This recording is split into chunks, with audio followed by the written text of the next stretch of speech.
Whether you're looking for answers to specific life questions or seeking to become the best version of you possible, welcome to the Mental Breakdown and Psych Reg podcast, where we offer insight, information, and strategies based upon research and years of practice as clinical psychologists.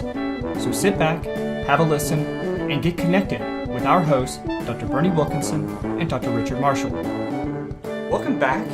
Richard, we're going to talk about a topic today that is near and dear to your heart. Oh, it is. Well, two topics. Well, it's a combination of of topics. That's right. We're going to talk about the use of social media in middle schoolers. In middle school children. Yeah. Right. Mm-hmm. Yeah. I couldn't pass this up. Yeah. As soon as I saw it, I said... Well, it makes me think of the book that you wrote with the principal, Right. The Middle School Mind. Right. Yeah. So the name of this article is Why Social Media is Not Smart for Middle School Kids. Yep. Love this idea. It's from Psychology Today. Right. And we parents, most of us, are struggling with this. I had a mother come up to me recently to talk about this issue. It just, parents just are so there's such an intense interest in this topic. Right. Parents are so concerned about their children's cell phone use. Mm-hmm. And most of that concern is about younger teens, the tweeners, those who are between late childhood and early adolescence, but also the early teenagers. Right. And these are really the most difficult teenage years, are the ones that immediately follow the onset of puberty. Typically puberty is 12 or 13 or 14 years of age, and there's this difficult 2 or 3 year period. So it's these young teenagers who may be most at risk with social media. Right. Now, define social media, though. Well, see, it's different. I mean, when we it's talk about broad. kids using their cell phones, if they're using them to find directions or to locate a house or to look something up, that's one thing. That's not what we're talking about here. We're talking about this using a cell phone, and I think for teenagers it's mostly a cell phone. Right. Because they're part of that generation that's using computers less and relying more on cell phones for everything. So we're concerned about this social media, okay? Right. So of course, when we're thinking about social media, we're talking about forms of interaction between individuals. So it's whether it's Snapchat or Twitter or Facebook or Instagram or any of those. There's dozens of them, if not more. And it's how kids are connecting with each other socially, just with each other, not with Google or going to websites or things or going on YouTube. Right. It's more that they're communicating with each other. Right. And I always tell parents what we used to do with a black telephone. What do you remember black telephones?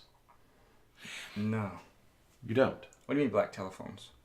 That sat on a table or a desk. Oh, we had one. We had something on the wall, but it wasn't black. It was like a tan. It's a different color. That's right. Well, in the old days, all there was a black phone that sat on a desk.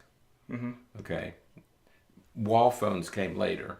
Extension cords came later. So you had this little black device that sat on it. It was heavy. It was made of Bakelite or something. It was hard plastic.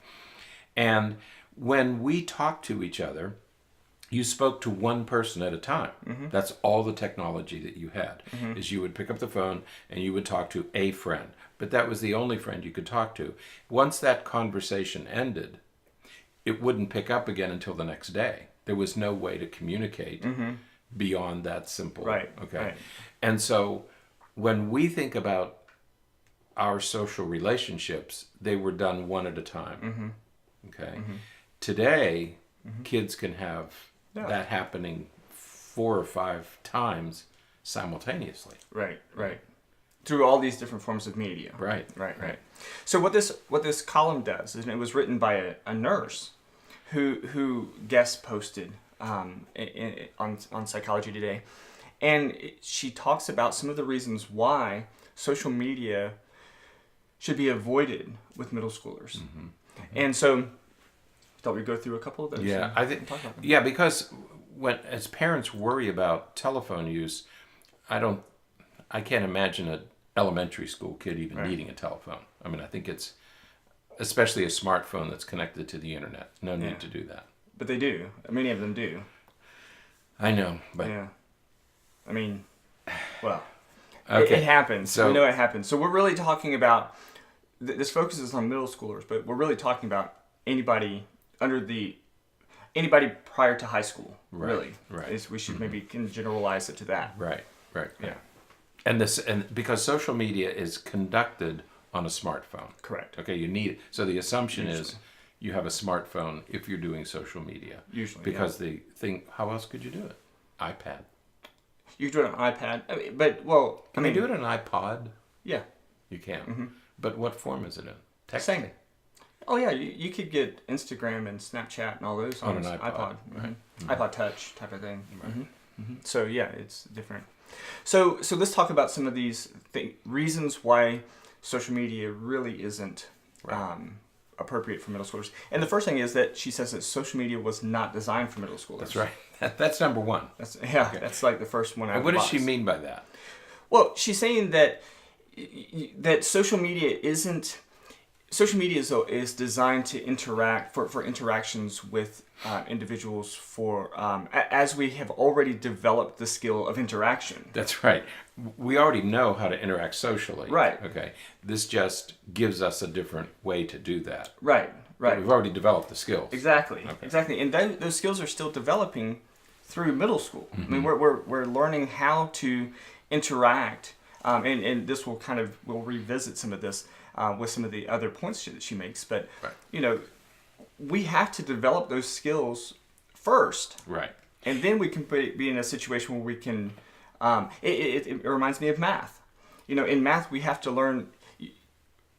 Kids are always, or students, not just kids, students are always frustrated when the teacher tells you you have to show all of your work. Right. You have to do it the long way. Like, I remember when I was in stats class in grad school, they made us do correlation coefficients and everything by hand, which takes, you fill a couple pages with one equation, and we had to do it by hand, and then you can do it on the computer, which takes like 3 clicks. Right. And then it's done.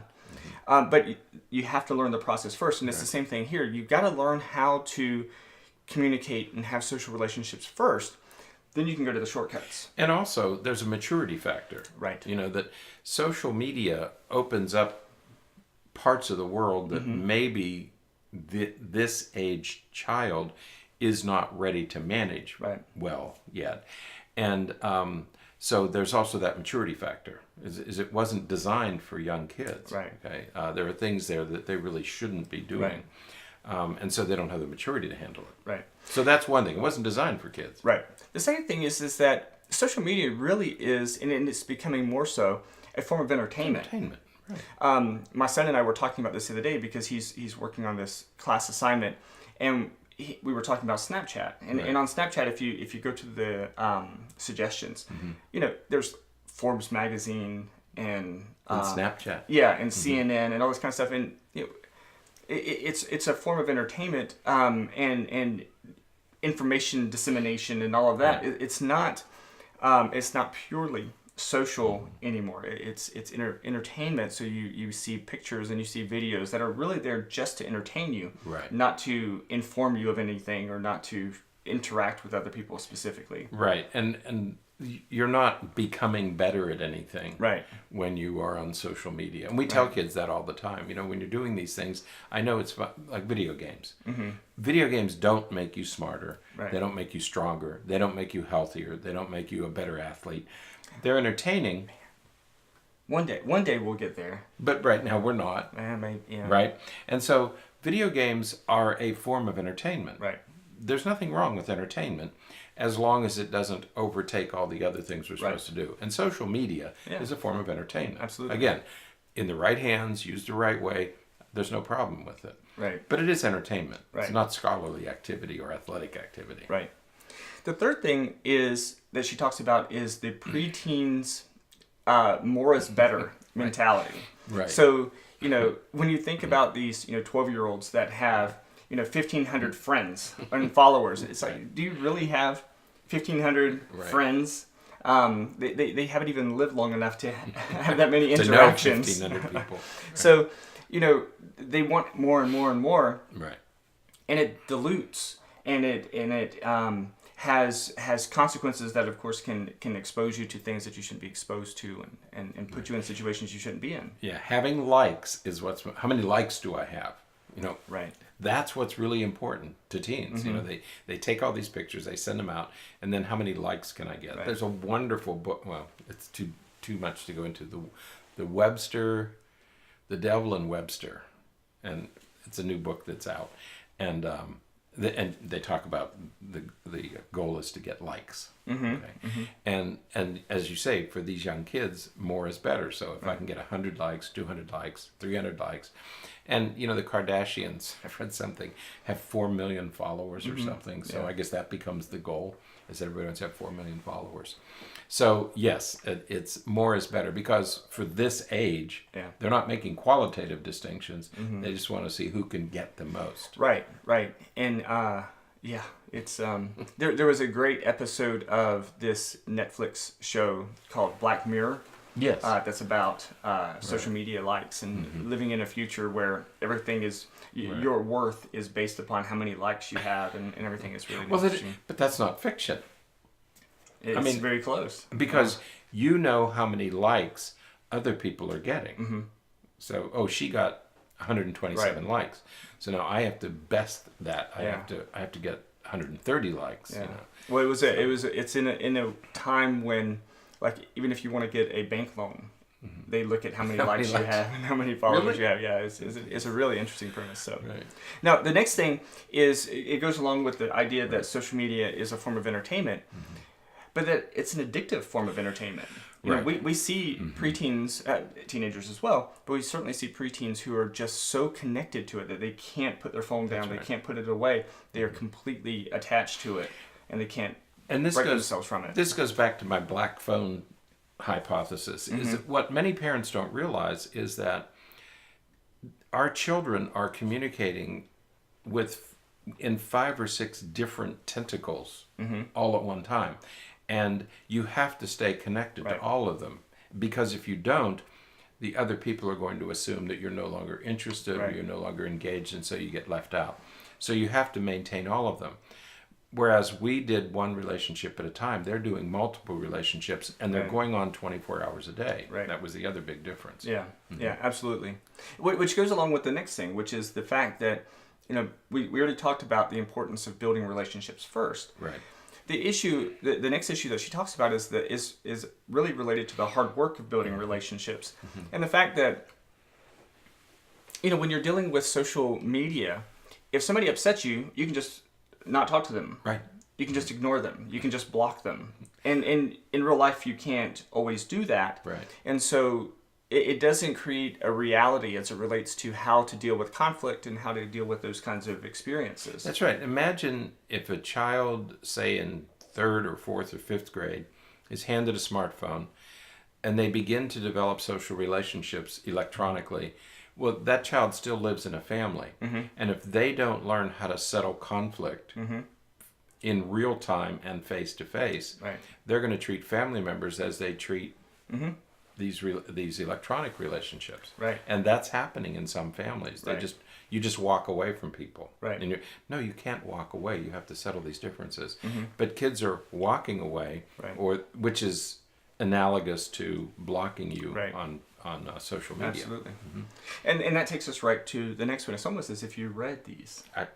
The next one talks about how it's actually perfect, because the next one talks about how when tweens and preteens become so fixated on social media and their friends, quote unquote friends, that they start to lose connections with family members and other really important people in their life prematurely. And that's something that's going to happen anyway. Right. We know that the teenage years are the beginning of children separating, which is a normal, age-appropriate process anyway.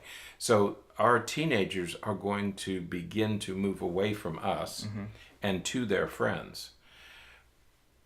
But in a generation ago, friends were real people that you knew. Today, friends, and she appropriately puts it in quotes, friends are these others that who are connected to you electronically. Okay. And so they now are replacing, but it's happening too soon, and they have way too many friends. Right. So it's easy to give up family when you think you have 20 or 30 other people out there to rely on. Yeah. So the last thing that she talks about is what she refers to as social media use represents lost potential for teens. And that's what I keep preaching to my children. Right. Is you're giving up a great deal. Yeah. To maintain these electronic relationships. Yeah. You're giving up a lot of not just time. You're giving up a lot of opportunities. Right. You're giving up a lot of healthy relationships. And you're giving up a lot of, as she said, potential, by being so focused and fixated on these relationships. And again, when we're thinking about preteens, they're at a developmental level where they're not fully not cognizant, but they're not fully cannot fully appreciate the importance of some of these other aspects of life, and so they would rather fixate and stay plugged in or interact. Yeah, and it's just I have a question. Unhealthy. You're a youth soccer coach. Correct.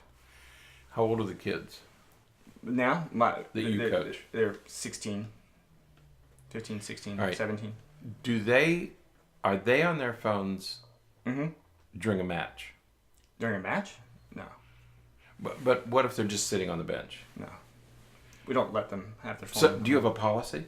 It's more or less an unwritten policy, but yeah, they don't have they'll have their phones at the bench, but they will not be looking at it. Or what if they did? Then they will not play. So during practice and during matches, these phones are put aside. Correct. And there's no phone use during practice or during a match. Correct. I have watched tennis players between matches, between sets, between games, go to the side and go on their phones. Wow. Shouldn't happen. No. Because you lose concentration. You lose focus, you lose... because on my team, if you're sitting on the side, the important thing is that you're looking to see what's going on so that when you go in, you know how to correct a problem or to pick up right where that person was or whatever. So they don't even... Okay. No. Yeah, I've often wondered about that because if I was a coach, especially a sport like tennis where concentration and focus is so important, once you get on into the tennis complex, turn your phone off, either leave it in your car or put it in your bag, but I don't want to see it as long as you're out here because you have to have a singular focus here. Right. Girls bring their phones onto the tennis courts. Except for when they're asleep, my guess would be the 2.5 hours for like our Friday night practice. We're out there for about 2.5 to almost 3 hours. That's probably the longest spell of time that they go without their phone, without looking at it or anything. That would be my guess. Right. Because we don't have that. They don't do and that. And it's I think one of the values is that they learn that they can exist for 2.5 hours without it. Life will go on even with a 2-hour break. They'll survive. Right. Yeah. And so when the parents say, well, during homework you can't use your phone for an hour, let's say, they know that they can survive that because they do it at practice. Exactly. Yeah. So you tennis players out there, especially one that I know well, let's turn that off. What are you talking about? Oh. Huh. No, put it in your bag, turn it off, or leave it at home, leave it in the car, or turn it off and put it in your bag, at least during the several hours that you're at the matches. Yeah. Because you should be doing other things. Yeah, definitely so. And tennis coaches, if you're listening, we'll be happy to support that. Yep. So, all right. Well, that's it for today. Already? You can check out the article. We'll have a link to it in the show notes. So, if you have a preteen, definitely be thinking about this stuff. Right. So. All right. Well, until next time, stay happy, stay healthy, and forget to be afraid.